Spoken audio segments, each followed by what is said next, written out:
The test cases project will contain two core class files, start.cs and listofTestCases.cs.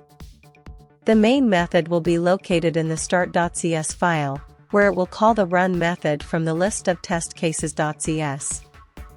Inside the run method, we will add calls for various test cases. Each previous test case call will be disabled by commenting it out before adding the next call. This approach ensures that only the latest test case is executed